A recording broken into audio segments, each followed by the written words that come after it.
The morning my father called, I was wiping coffee rings off my kitchen counter with the sleeve of an old sweatshirt, watching fog sit low over the trees behind my apartment. When I answered, he did not say hello. "You need to be here next Saturday," he said. "Your brother's fiance's parents are expecting the whole family." I stood there with a damp cloth in my hand and looked at the row of basil pots on the window ledge. I did not ask how he got my number again. I did not ask why he was calling now after months of silence. I just listened. Then he said, "Don't make this difficult." There was a manila folder on my desk a few feet away, still open from the night before. Inside it was a mortgage pre-approval letter with my name printed clean across the top. I remember looking at it while he talked and thinking how strange it was that he still believed he could summon me with the same voice he used when I was 19. I told him I had plans. He went quiet for a second. Not confused, offended. And that was the moment I knew this was not about family. It was about appearance. It was about being placed in a chair so someone else's story would look complete. I ended the call a minute later, but I did not move right away.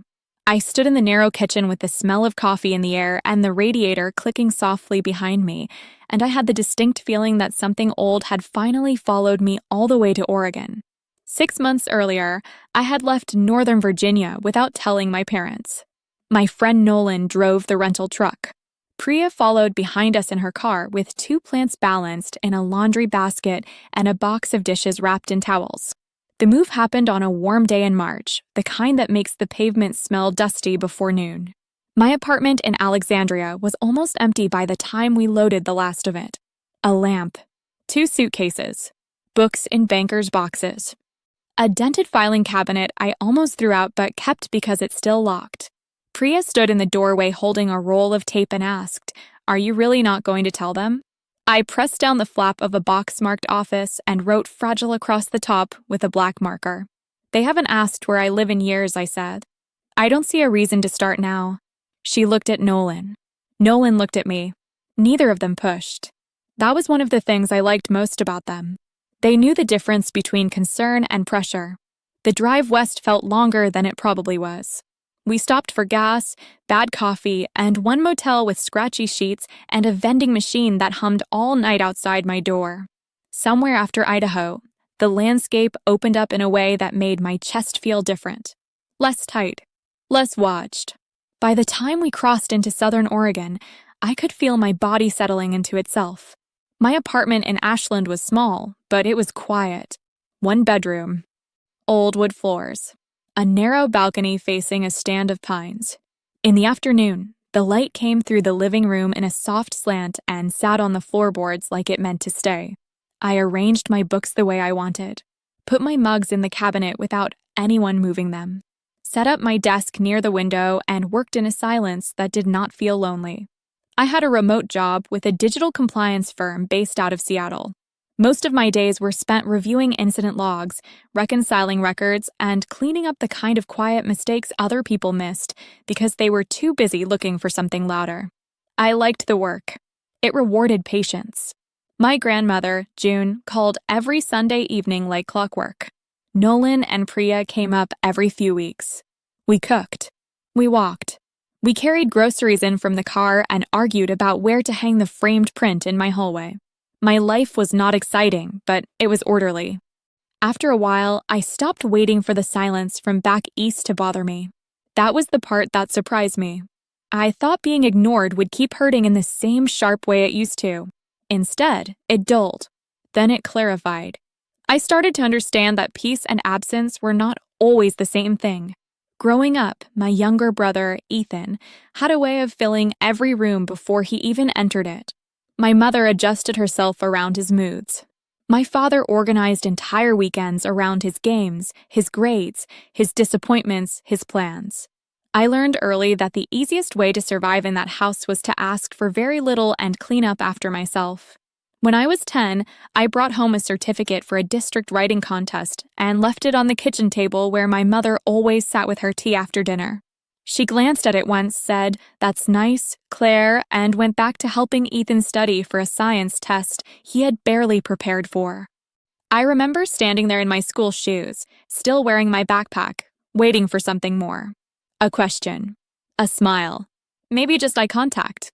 It never came. By high school, I had stopped carrying awards through the front door first. I kept them in my room for a day or two, then put them away. When college came, I handled the applications myself, took the scholarship I earned, and learned how to build a life without expecting applause from people who had already decided I was background. So when my father called that morning and told me to come home for Ethan's engagement weekend, it did not feel surprising. It felt familiar. After I hung up, I rinsed out my coffee mug, dried my hands, and went to sit at my desk. The mortgage letter was still there. So was my notebook, open to a list I had written the night before. Budget, closing costs, inspection, timing. I looked at the page for a long moment. Then my phone lit up again with my mother's name. I let it ring. I let the phone ring until it stopped, then turned it face down beside the notebook. A minute later, it lit up again. Then again. My mother first. Then Ethan. Then my father. By noon, there were 3 voicemails and a string of texts that all said the same thing in slightly different language. This matters. Please be reasonable. Don't embarrass us. Your brother needs you there. That last one almost made me laugh. Not because it was funny, just because it was so precise in a way I did not think they meant it to be. Ethan did not need me. He needed the outline of a sister, a person in a chair, a smile in a photograph, a version of family polished enough to hand across a table to his fiancé's parents. I did not answer any of them. Instead, I opened my work dashboard and spent the next 4 hours reviewing an audit trail from a client account that had been misclassified for months. The task was tedious in a way I found comforting. Timestamps, user actions, document history. Small changes logged in neat sequence. One person had altered access permissions and then denied it in a meeting. The system, as usual, had kept better memory than the people using it. Around 3, my team lead sent me a quick message. You caught the source? Yes, I wrote back. Wrong user role assigned on March 14th. It cascaded from there. I'll send the documentation in 10. He replied with a simple thumbs up and a thank you. That was another thing I had built quietly over the years. A life where facts mattered. A life where being careful counted for something. No raised voices. No grand statements. Just records, timing, and the patience to read what other people skipped. By evening, the calls had slowed. My apartment had that soft end-of-day stillness I liked best. The light outside had gone blue. The floor near the balcony door held a long square of fading sun. I made rice, roasted some vegetables, and ate standing at the counter while the kettle warmed for tea. Then my grandmother called. I answered on the first ring. Well, she said, in the dry, steady tone she used when she already knew more than she intended to say right away. I assume they've found you. I leaned against the counter and smiled despite myself. That obvious? Your mother called me at 9 this morning, she said. Your father called at 9:15. Your brother at 10. That alone told me nobody was worried about your health. They were organizing. I could hear the faint clink of dishes on her end and the soft murmur of a television somewhere in the house. Her routines never changed much. She rinsed her teacup while she talked, folded dish towels into exact thirds, watered the same spider plant every Tuesday whether it needed it or not. They want me there for the engagement dinner, I said. I know.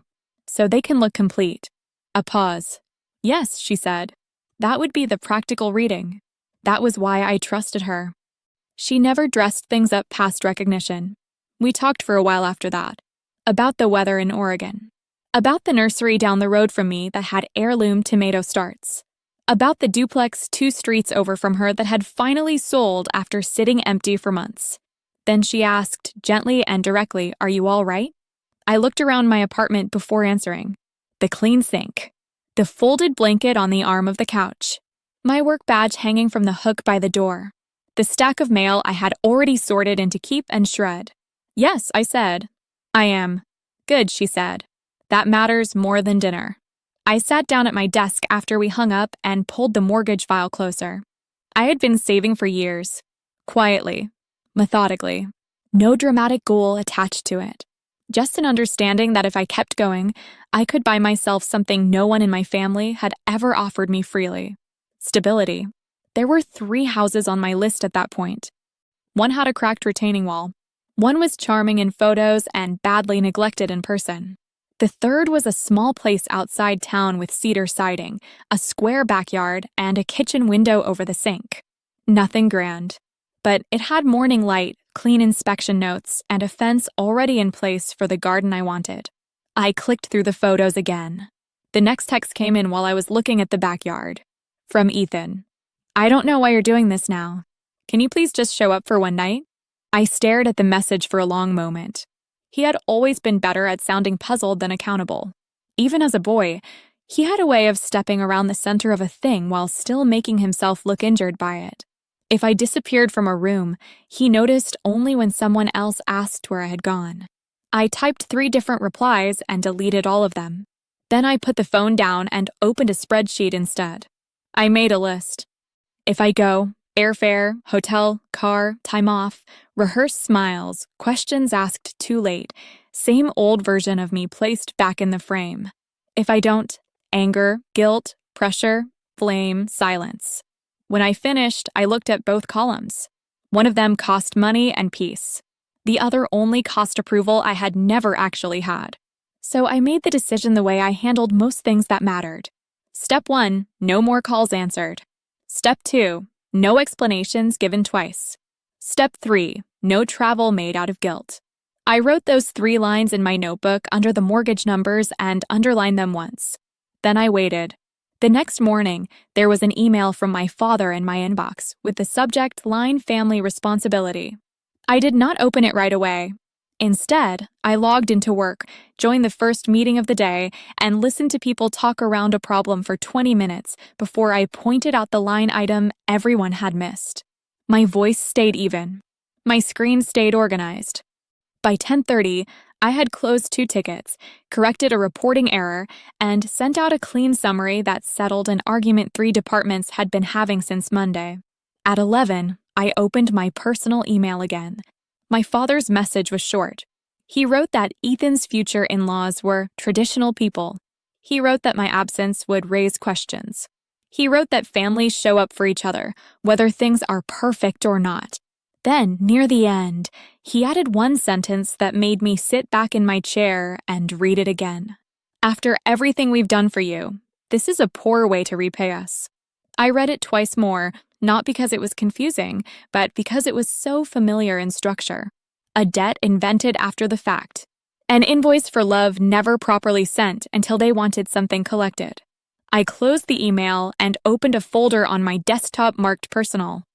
Inside were scanned copies of tax returns, pay stubs, savings summaries, my loan history, and the scholarship records I had kept for years without ever really thinking why. Not out of sentiment, just habit. I sat there with my hand on the mouse and the folder open on the screen. Then I heard my phone buzz again against the dusk. This time, it was my mother. And when I answered, her voice was soft in a way that meant trouble. "Claire," my mother said, drawing my name out like she was stepping carefully onto thin ice. "I don't understand why you're being so cold." I looked at the clock in the corner of my screen. 11:07. My lunch break had just started. Outside, a delivery truck was backing into the lot below my apartment. I could hear the slow electronic beeping through the cracked balcony door. In the kitchen, the dishwasher hummed softly. Ordinary sounds. Clean sounds. They helped. "I'm not being cold," I said. "I'm saying no. That's not fair." I almost asked what part she meant. The refusal, or the fact that she had finally heard one. She lowered her voice. "Your brother is under a lot of pressure right now. Isla's family is formal. They notice things. They ask questions. We need this weekend to go smoothly." There it was again. Need. Not want. Not miss. Not how are you. Just need. I swiveled my chair slightly and looked at the manila folder still sitting on the desk beside my keyboard. The corner of the pre-approval letter stuck out from the top, crisp and white. "You need me to sit in a chair," I said. "That's not what I said. It's what you mean." Her silence lasted a little too long. Then she tried a different voice. Softer. More wounded. "You've always been so independent," she said. "We were proud of that. I let that sit between us. People sometimes think the clearest moments come with noise. For me, it has usually been the opposite. A sentence lands. The room stays still. And something old rearranges itself into plain view. My mother had never once called my independence by that name when I was younger. Back then it was convenience. It was me taking care of my own school forms, my own rides, my own college paperwork, my own bills. It was me learning not to ask. Now, suddenly, the quality they benefited from had been polished into a compliment. I have to get back to work, I said. Claire, don't do this. I'm already doing it. She exhaled sharply, and the softness dropped away. Do you know how this looks? Yes, I said. That's why you're calling. I ended it before she could answer. For a few seconds, I just sat there with the phone in my hand, listening to the dishwasher and the faint truck noise outside. Then I put the phone face down and opened my lunch container. Pasta salad. Grapes. 1 square of dark chocolate wrapped in foil.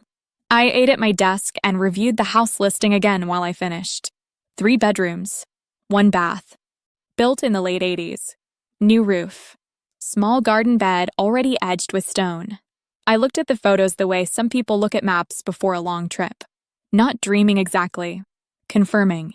Then I emailed the lender and asked for the next set of documents. That was the shift, I think. Not some dramatic turning point. Not anger. Just direction. If my family was operating in image and pressure, I would operate in paper and sequence. They had the advantage in noise. I had the advantage in records. The lender replied within the hour with a checklist. Proof of employment. Bank statements. W-2s. Identity documents. A signed disclosure packet. I already had most of it organized in folders, both digital and physical. By 5 o'clock, I had uploaded everything except one form that required a fresh signature. By 6, the underwriter's assistant had emailed back to say my file looked unusually clean. I smiled at that. Unusually clean had followed me through most of my adult life. Audit notes. Shared drives. Lease files. Client records. If I touched a system long enough, it eventually settled into order. That evening, Nolan called. He did not start with a greeting either, but unlike my father, he had earned the right. So he said, "Priya says your family's acting feral again." I leaned against the counter while the kettle heated. That's one interpretation. It's mine. I could hear traffic on his end, and the rustle of him moving something from one arm to the other. He was probably leaving the office. He always called it transition points. Stairwells. Parking garages. Grocery lines. You want me to come up this weekend? He asked. We can do nothing in solidarity. I smiled. Tempting. I'm serious. I know. That was another steady thing in my life. People who offered presence without performance. No speeches. No pressure to forgive. Just practical support. I'm not going, I said. Good. No hesitation? None, he said. Anyone who only remembers your existence when they need a family photo can stay inconvenienced. The kettle clicked off. I poured the water over tea leaves and watched the steam rise. They're escalating, I said. Emails now.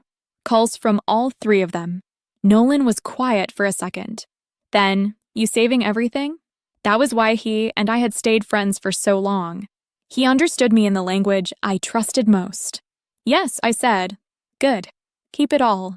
After we hung up, I made a folder in my email and moved every message from my parents and Ethan into it.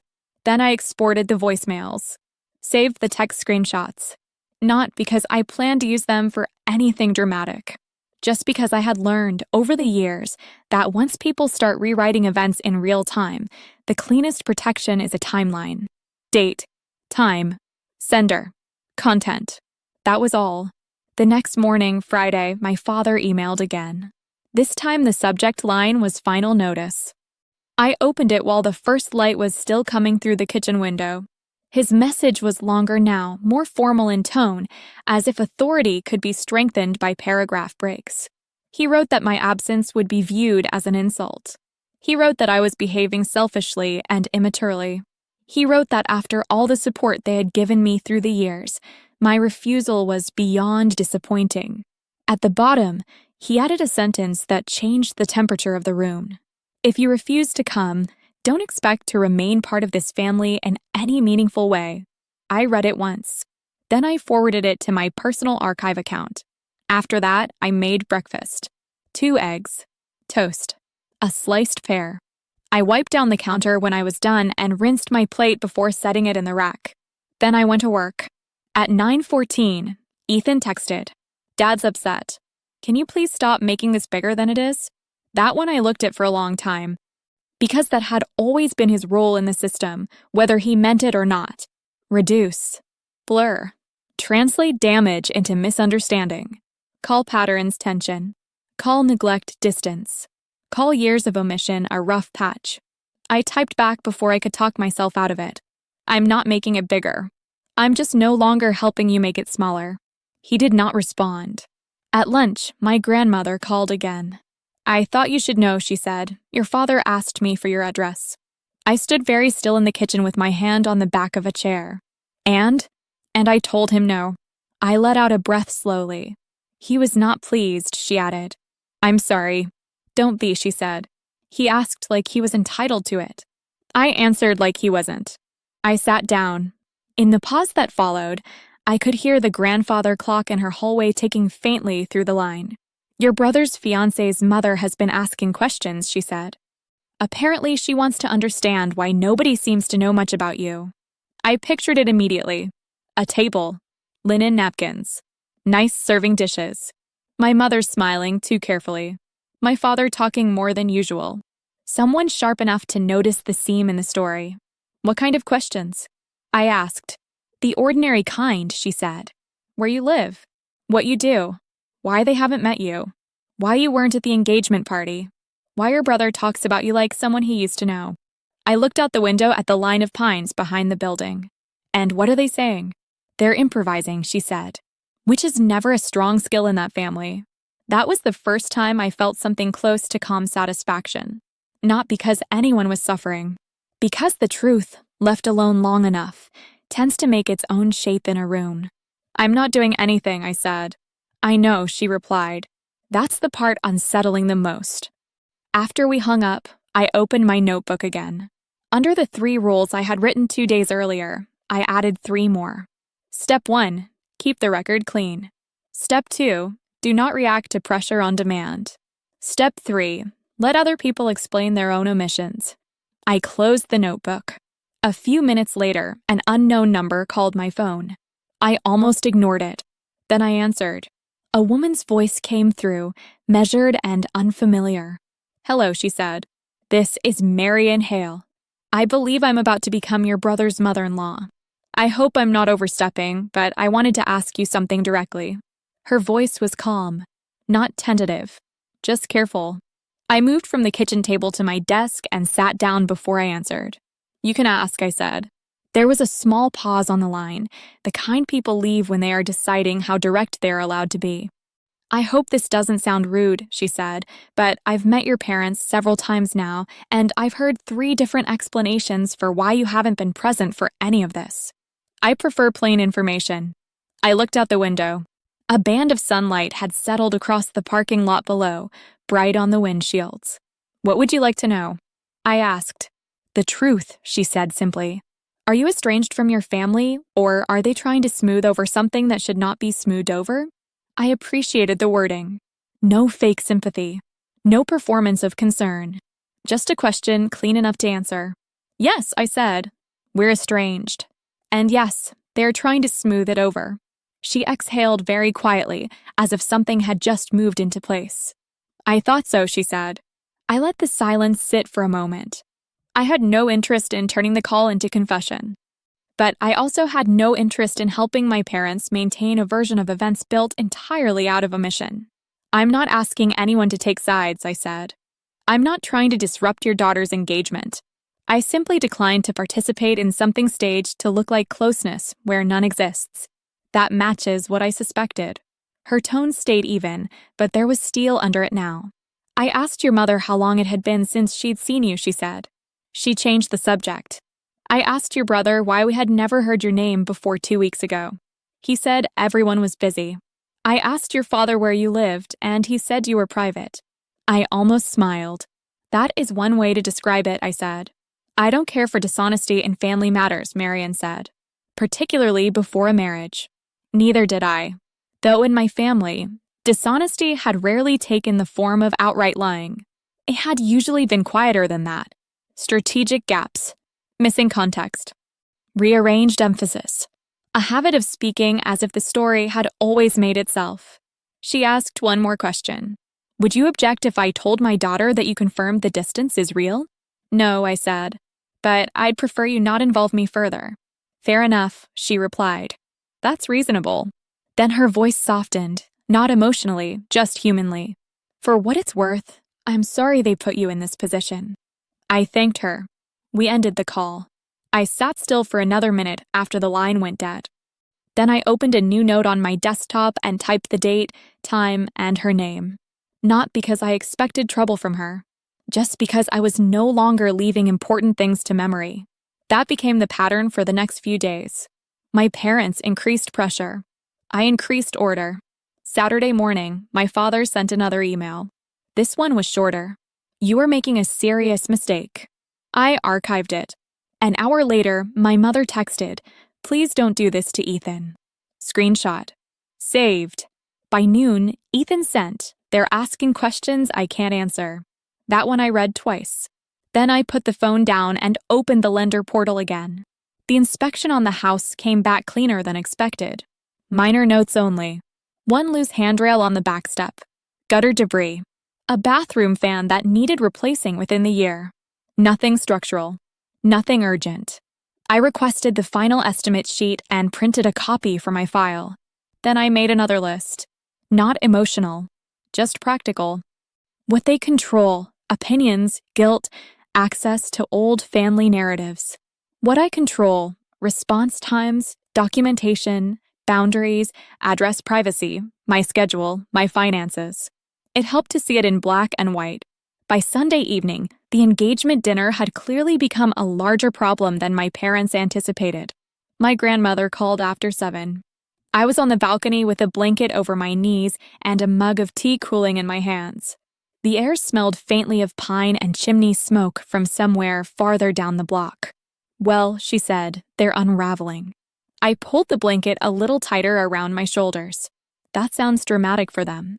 Only by their standards, she said dryly. Your mother tried to tell Mary and that you've always been independent to the point of unpredictability. I closed my eyes briefly. Of course she did. Your father said you were going through a private phase. A phase. Yes, I thought you'd enjoy that one. The porch light from the building next door flicked on across the lot. And Ethan? I asked. He appears to be discovering, for the first time in his adult life, that other people notice inconsistencies. I could hear the smile in her voice. Apparently Marianne had spoken to him directly. Asked when he last visited me. Asked if he had my address. Asked why every answer about me seemed to come from someone else. He had stumbled, then minimized, then grown quiet. Which, from what my grandmother gathered, only made things worse. Her husband hasn't said much, she added. But the little he has said has been very pointed. I leaned my head back against the balcony wall and looked up at the fading sky. There are moments when you realize nothing needs to be forced. No confrontation arranged. No speech written. No perfect evidence packet assembled for a dramatic reveal. Sometimes all that is necessary is for the right person to ask ordinary questions and refuse bad answers. That, more than anything, seemed to unsettle my parents. Because they had prepared for anger. They had prepared for guilt. They had not prepared for scrutiny from outside the family system. I still don't want this turning into a mess for his fiancée, I said. I know, my grandmother replied. But that part is no longer yours to manage. After we hung up, I went inside, washed my mug, and set it upside down on the drying mat. Then I sat at my desk and reviewed everything once more. Calls logged. Text saved. Emails archived. Property documents filed. Address withheld. No direct engagement beyond what was necessary. The logic of it settled me. Step 1, let them speak for themselves. Step 2, keep all records. Step 3, do not correct every lie in real time. Step 4, answer only clean questions from clean sources. That last rule mattered more than the others. The next morning, Monday, I got one. It came not as a call, but as an email forwarded from a generic corporate account with a short note above it from my brother. Claire, I need you to read this before you decide what happens next. Attached below was a message chain between Ethan and Marianne Hale. I read Ethan's note once, then opened the message chain. The first few emails were exactly what I expected. Marianne asking simple questions in a polite tone. Ethan answering in broad language that said very little. She asked when he had last visited me. He said it had been a while. She asked whether he and I were close. He said families go through phases. She asked if my parents had known where I lived before they invited me to the engagement dinner. That was where his replies started getting shorter. Then I reached the last email in the thread. It was from Marianne. She wrote that honesty mattered to her family more than polish. She wrote that her daughter was marrying not just a man, but into a family system, and that systems built on concealment tend to repeat themselves under pressure. She said she was not asking for private details, only for factual clarity. Had I been excluded and neglected for years, or was my absence truly just a matter of scheduling and distance? She ended by saying that if the answers were uncomfortable, that did not make them optional. I sat back in my chair and read that one a second time. It was a clean email. No drama. No accusation beyond what the facts themselves already carried. Just pressure applied in the right place. I understood, then, why Ethan had sent it. He was looking for help, but not in the old way. Not help pretending. Help answering. I did not respond right away. Instead, I made coffee and opened a blank document. I titled it simply, for the record, then I wrote 5 short sections. 1. Last in-person visit with parents, over 3 years ago. 2. Last time either parent asked for my address before this month. Never. 3. Reason for declining invitation, estrangement, not scheduling conflict. 4. Nature of contact from family in recent days, repeated calls, texts, pressure tied to appearances before future in-laws. 5. Current request, no mediation, no confrontation, no discussion beyond factual clarification. I kept the language plain. No loaded words. No emotional commentary. Just dates, patterns, and present boundaries. Then I attached screenshots. My father's final notice email. My mother's message asking me not to do this to Ethan. My father's threat that I should not expect to remain part of the family in any meaningful way. I looked at the file for a while before sending it. This was the first real confrontation, though not in the way people usually mean that word. No room. No table. No raised voices. Just a quiet transfer of reality from one place to another. I emailed the document to Ethan only. The note above it was short. You asked me to read the thread. I did. Attached is factual clarification. Use it or don't. I won't discuss this by phone. Then I closed my laptop and went for a walk. The afternoon was cool and bright. The trail near Lithia Park still held damp patches from rain earlier in the week, and the air smelled like wet bark and earth. A dog ran past me chasing a stick. Somewhere off the trail, water moved over stones in a way that barely registered as sound unless I stopped. So I stopped for a minute. I remember standing there and thinking that I did not feel triumphant. I did not feel vindictive. I felt exact. By the time I got home, Ethan had replied with one line. I didn't know it looked like this when written out. I stood in my kitchen with my keys still in my hand and read that sentence twice. Not because it was enough.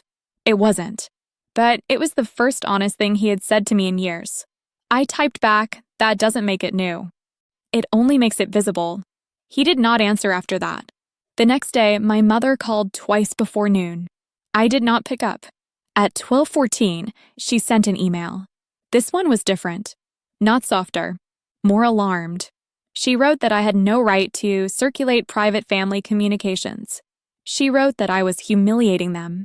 She wrote that Marianne had now become hostile and judgmental, and that I was jeopardizing Ethan's marriage before it had even begun.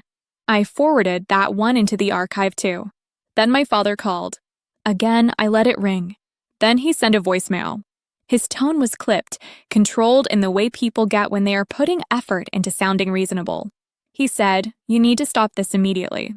You have made your point. Call me back before you do permanent damage. I saved the voicemail and transcribed it into my notes. That was the thing about people like my father. He believed damage began the moment it became visible. He never counted what came before.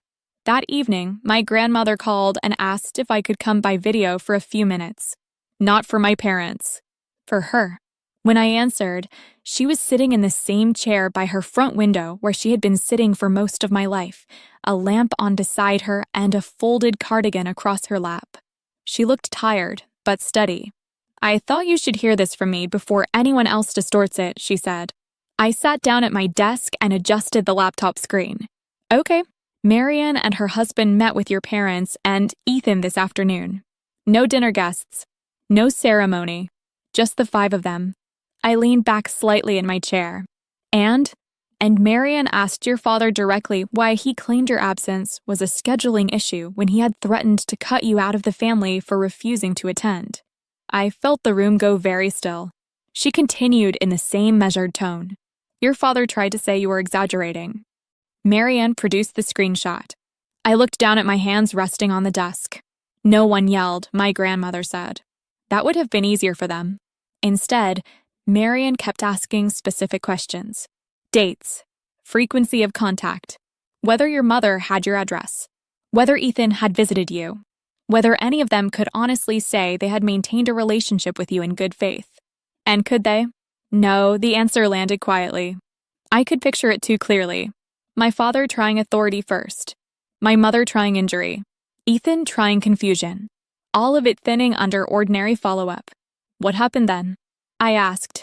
My grandmother adjusted the cardigan on her lap. Marian said her daughter would not be entering a marriage where truth had to be dragged out one document at a time. She told Ethan that whatever happened next was between him and Isla, but the engagement would be paused until she was satisfied that he understood what he had been defending. I closed my eyes briefly. Paused. Not broken. Not dramatic. Just stopped under review. That word fit the situation better than anything else could have. My grandmother watched me for a moment through the screen. Your mother cried, she said. Your father was furious, though he tried to hide it. Ethan apparently looked embarrassed. More than anything. I nodded once. There are times when the cleanest confrontation is simply refusing to carry other people's false version of events.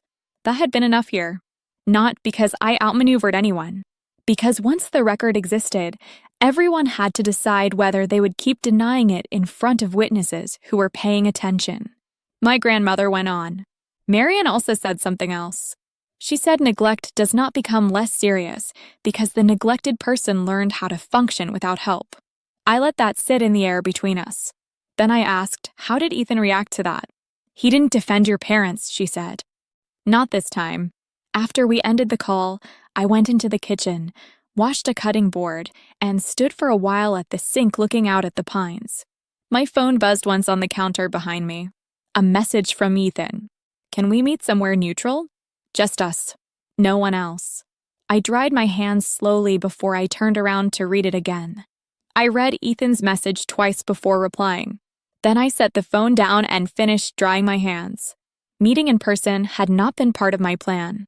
For years, every attempt at conversation with my family had dissolved into the same pattern. Someone became defensive. Someone else reframed the past. By the end, the original point had blurred into something unrecognizable. But something had changed this time. Not because of me. Because the story had already been placed in front of people who did not share our family habits. Marian and her husband had asked the kind of questions that made it harder to pretend the gaps were normal. And now Ethan had to sit with that. I picked up the phone again and typed a short reply. One condition. No discussion about convincing me to return to the family. This is only about clarity. He answered 10 minutes later. Agreed. We chose a small cafe halfway between Ashland and Medford. Public enough to keep things calm. Quiet enough to talk without raising voices. The meeting happened 3 days later. I arrived first. The cafe smelled like roasted beans and warm bread. A ceiling fan turned slowly above the tables. Someone at the far end of the room was reading a paperback while stirring a cup of tea that had clearly gone cold. I chose a table near the window. When Ethan walked in, I noticed something immediately. He looked tired. Not dramatically so, just the way someone looks when their usual explanations have stopped working. He spotted me and hesitated for a second before crossing the room. "Hi," he said. "Hi." We sat down. Neither of us reached for the menu. For a minute, we just listened to the quiet noise of the cafe around us. Cups touching saucers. The low hiss of the espresso machine behind the counter. Finally, he said, "I read everything you sent." I nodded. "It's different seeing it written out. That's why I wrote it." He rested his hands on the table and stared at them for a moment before speaking again. "I didn't think of it as neglect," he said slowly. "I thought of it as you being self-sufficient." "That interpretation was convenient," I said. He did not argue. Instead, he leaned back slightly and looked out the window for a moment. "I'm not here to ask you to come back," he said, "or to pretend things were fine. I think that door is already closed." "Yes," I said. "It is." Another pause. "What I need to understand," he continued, "is whether there's anything left between us that isn't defined by what happened with them." It was a reasonable question. I took a sip of water before answering. "There could be," I said, "but it would have to be built fresh." He frowned slightly. "What does that mean exactly?" "It means we don't pretend the past worked. We don't ask each other to explain it away. And we don't allow our parents to use either of us as a bridge for things they won't face directly." He nodded slowly. "That seems fair." We sat quietly for a few seconds. Then he said something I did not expect. "Isla's mother showed me the screenshots you sent. I assumed she might." "She wasn't angry," he said. "She was disappointed. That was worse." I believe that. People who rely on appearances usually expect anger. Anger is easy to dismiss. Disappointment from someone calm is harder to ignore. "What happens with the engagement?" I asked. "It's paused," he said. "Not canceled, but paused until I figure out what kind of family environment I'm actually bringing her into." "That seems responsible." He looked at me carefully. "You're not enjoying this." "No." He exhaled slowly. "I thought maybe you were." "I didn't want things to fall apart for you," I said. "I just wasn't going to keep pretending they were stable." That seemed to land with him. We talked for another 20 minutes after that. Not about childhood. Not about accusations. Just about the present. Where I lived. What my work looked like now. The house I was in the process of buying. The garden beds I planned to build in the backyard. At one point he said quietly, "I didn't realize you'd build all of that on your own." I shrugged slightly. No one was paying attention. He accepted that without argument. Eventually, he checked the time and stood. "I won't ask you to reconnect with them," he said. "That's your boundary." "Yes, but I'd like to keep talking with you. Separately, if you're open to that." I considered the question carefully. Then I said, "We can try." He nodded once, relieved in a quiet way. We left the cafe a few minutes later. No dramatic ending. No hug.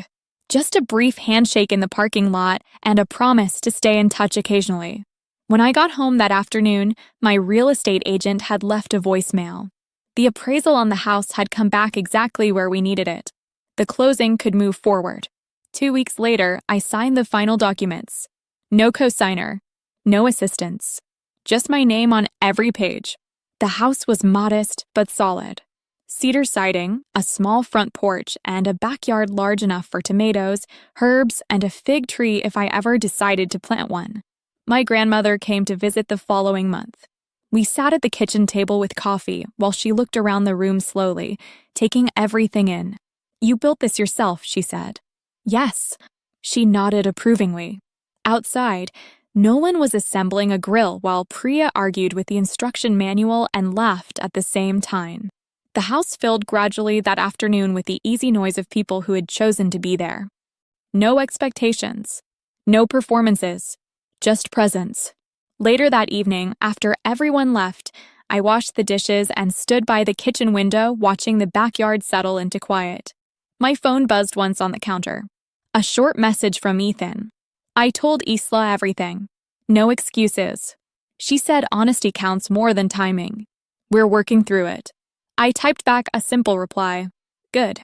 Then I turned off the kitchen light and stepped outside for a minute to feel the cool air in the yard. For the first time in years, nothing about the future felt like it needed defending. A few months after I moved in, the house began to settle into me, not the other way around. I learned which floorboard near the hallway gave a soft click in the morning. I learned that the kitchen got the best light around 8:30 and that the backyard held onto warmth longer than I expected after sunset. I kept a small basket by the door for mail, garden gloves, and the key to the side gate. I bought heavier curtains for the guest room and labeled the shelves in the garage without really meaning to. Ordinary things. Quiet things. They mattered. My contact with Ethan stayed limited but real. A text every couple of weeks. A short call once a month. Nothing emotional in a big, messy way. Just a steady attempt to speak plainly. He did not mention our parents unless there was a factual reason to do it. I appreciated that. It showed he had understood at least one thing clearly. If there was going to be any relationship between us, it would have to exist outside the old system. As for my parents, they tried a few more times. A birthday card arrived with no note inside beyond my mother's signature and my father's initials. I put it in the drawer where I kept warranty papers and appliance manuals. Not out of sentiment, just record keeping. A month later, an email came from my father with the subject line checking in. The message itself was only 3 sentences long. He asked whether I was settled, whether the weather was treating me well, whether we might put this behind us. I read it once and left it unanswered. Because some things are not misunderstandings waiting for better wording. Some things are patterns with a long paper trail. That was the truth I had finally made peace with. I did not need them to confess to every omission. I did not need a dramatic apology, or a public scene, or some perfect speech explaining why I had been easy to overlook for so long. The facts had already done enough. The timeline existed. The silence had spoken where it needed to, and the people who mattered had seen it clearly. Ethan and Isla did eventually move forward. Not quickly, not neatly, but carefully. From what Ethan told me, her parents stayed involved in the practical way good parents do when they are trying to help without taking over. Questions got asked. Expectations got clarified. He started therapy on his own. That part, more than anything, made me think the pause had done what it was supposed to do. It had interrupted a pattern before it could be passed on untouched. I did not attend the wedding when it finally happened the following spring. That decision surprised no one by then. Ethan told me in advance. He did not pressure me. He simply said he wanted me to know. I thanked him, wished them well, and sent a gift from the registry 2 weeks early. A stand mixer in a matte white finish. Useful. Solid. No note beyond my name. My grandmother approved of that. She visited again in late summer when the tomatoes were finally coming in and the rosemary had started taking over one corner of the garden bed. We spent most of her trip doing small things. Folding laundry, watering plants, walking slowly through the Saturday market downtown and pretending not to notice when she added peaches to my basket after I said I had enough already. On her last evening here, we sat on the back porch with iced tea while the sky turned gold behind the fence. You know, she said, looking out at the yard, most people think peace arrives like some grand conclusion. I smiled a little. And usually it arrives like this, she said. A clean kitchen, a locked gate, no one demanding anything. That stayed with me, because she was right. Peace had not come from winning anything. It had come from structure, from deciding what counted as contact and what counted as intrusion, from understanding that silence, when chosen, is not emptiness. It is protection. It is space for better things to grow. By autumn, the fig tree I planted near the back fence had taken root. Nolan came up one weekend to help me build a second raised bed. Priya brought soup in a container she pretended she wanted returned, though we both knew she would forget it at my house on purpose.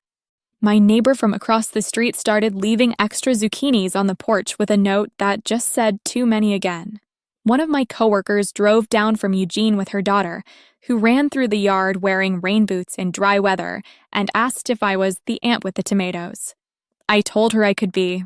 That night, after everyone left, I went out back to collect the empty glasses and stack the folding chairs against the garage wall. The air had cooled. Somewhere nearby, a sprinkler clicked on and off in steady rhythm. My kitchen light glowed through the window over the sink, warm against the dark yard. I stood there for a minute with my hands on the back of a chair and looked at the house. Not perfect, just honest. And that was better. A few days later, Ethan sent me a photo of a little girl's birthday party he and Isla had attended for one of her nieces. Paper lanterns, cupcakes, bright plastic chairs in a backyard. Under it he wrote, "I noticed something strange." Everyone knew where everyone belonged. Nobody had to be explained. I looked at that message for a while before replying. Then I sent back, "That's not strange. That's what healthy feels like." He responded with a single word, "Learning." I believed him. And every now and then, I think about how close people come to repeating what they were raised inside simply because no one ever stopped long enough to name it. Sometimes all a person needs is one clear record, one honest witness, one moment where the story on the table no longer matches the facts. I have a feeling that will not be the last time someone finds their way to my porch carrying that kind of confusion. If they do, I know how to make tea. I know how to listen. And I know the value of keeping things plain. So that's the story. If you stayed with me to the end, I'd really appreciate it if you liked the video and subscribed. And in the comments, tell me what city you're watching from and what time it is there right now. I always like seeing where people are listening from. And if you want another calm story after this one, 2 popular ones should be appearing on your screen next.